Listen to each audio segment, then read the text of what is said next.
Blessings in Jesus. Wonderful to be with you, even though we're in a very fallen world.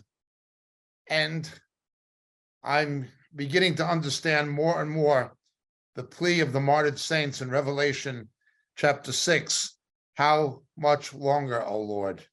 The world is becoming so wicked by the day, in every phase of society, every phase of government, every phase of religion, every phase of everything, that I believe the true saints of God are going to be focused more and more on the return of Jesus. The faithful church is going to be defined by a longing for his return, because it's the only thing going to stop the evil.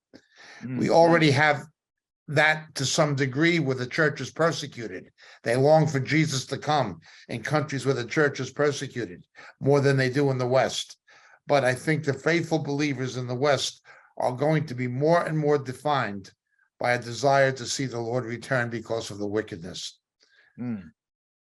Absolutely. And I agree. You know what, Jacob, we hear a lot from parents, hear a lot from grandparents, not so much for themselves, but for their children. They can't even raise their children up. And if you live in the Western world, you can't raise up your children anymore in a godly way because there's so much ungodliness that comes in. And obviously, if you live in a persecuted country, that's a different problem.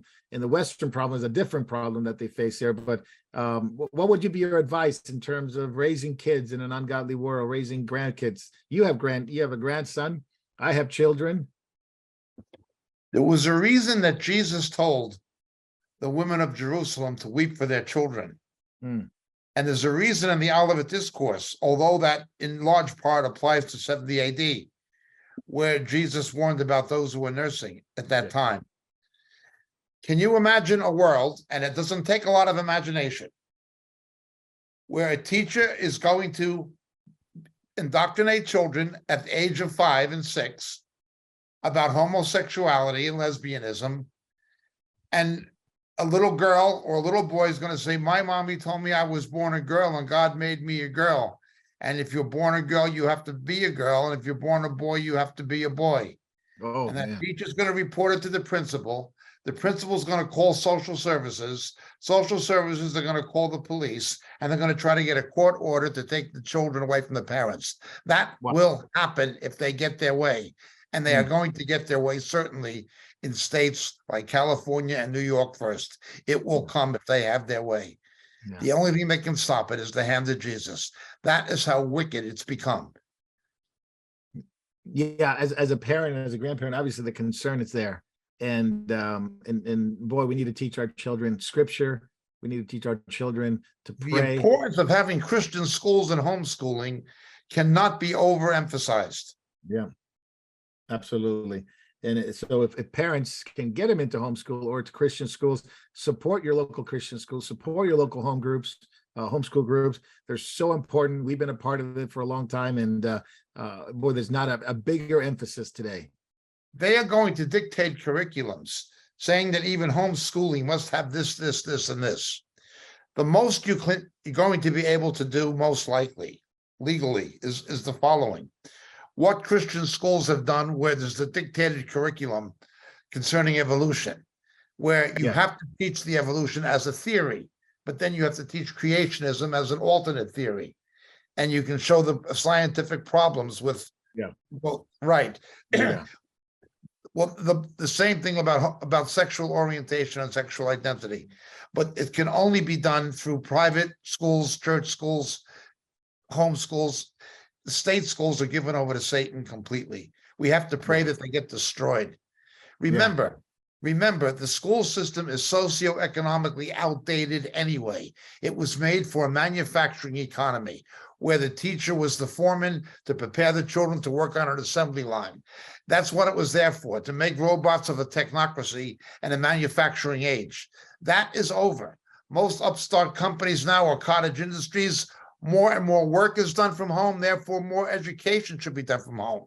Those schools are only there for purposes of social political engineering and to serve the interests of the corrupt teachers unions. Not good teachers, bad teachers. That's the only reason it exists. This wicked wine garden woman. It's only there for the teachers unions, and it's there for the globalist conditioning of children. That's Yes. what the schools are for. They're not there for education anymore.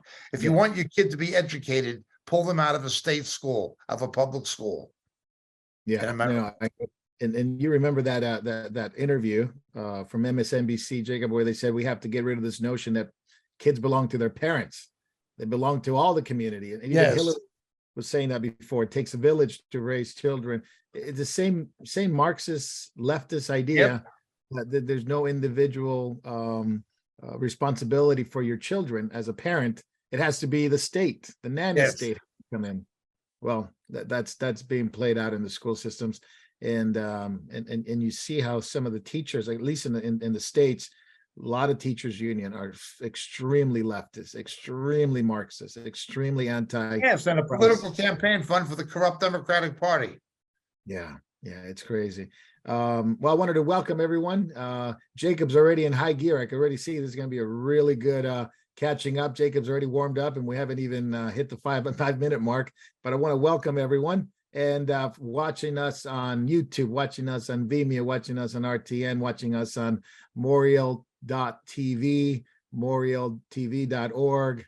What else we got, Jay? We got Facebook, we got Rumble, Vimeo, and I believe we also have Telegram. Telegram. Yeah, so we welcome everybody there, and we would like to let you know that we will be having our backstage program will be immediately following Catching Up. It's part of Catching Up, but just the things we cannot say. We got some videos on what they're trying to do with our children with Satanism. Some videos are going to be there, and then we're going to talk about the Twitter dump file number 2 and the progression toward the abolition of preaching the gospel. And we'll talk about those things on Backstage, but we can only do Backstage on certain platforms: Moriel.tv, Vimeo, Rumble, and Telegram. I believe those are ones, right? And thank you, Jay. I want to welcome Jay. Did so well last time we had him on. And thank you for being with us, brother. Thank you so much. My pleasure. Thank you for having me. Yeah, and Davey and Jonah. So a lot of people that put together a lot of effort to get this done. I know Jacob and I are the face, but there's a lot of believers in the background working things together, and ultimately the Lord working things together for good.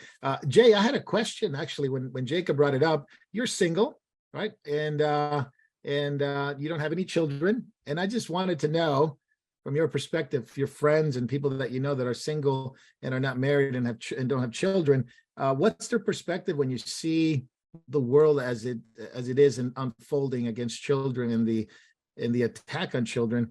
What is the common thing that you hear from your peers and colleagues when they see this in a perspective of marriage and having children and having a family, when they see this onslaught of evil? When they see this onslaught, they're discouraged to even attempt to have a family. They're discouraged to even look for a partner. It's basically, why would you set yourself up to eventually have heartbreak? Because you're right, the world and our society wants to take away your children. At a very young age, they want to indoctrinate them, and if you don't go with the program, they'll take them. So yeah, it's horribly discouraging to see this. It's for a single guy, it's like, I wonder why I even bothered having that dream. Oh man. Jacob, you grew up in the 60s and people thought at some point through the 70s and 80s it was the end. Jesus was coming, Israel's back in the land. Was it ever a generation where they thought they would forego having children and not wanting to get into marriage because of how bad the world would become? Yes, you saw that repeatedly multiple times with the Jehovah's Witness cult. Okay. They told people not to marry and so forth. You had a phenomena in 999 and the years leading up to it with Pope Sylvester, who said that was the end of the millennium. So the answer is yes, there are historical precedents for that kind of thing. Interesting. Yeah. And obviously, not to let the cat out of the bag, but why is this time different? It's part of what we're going to be working on next year.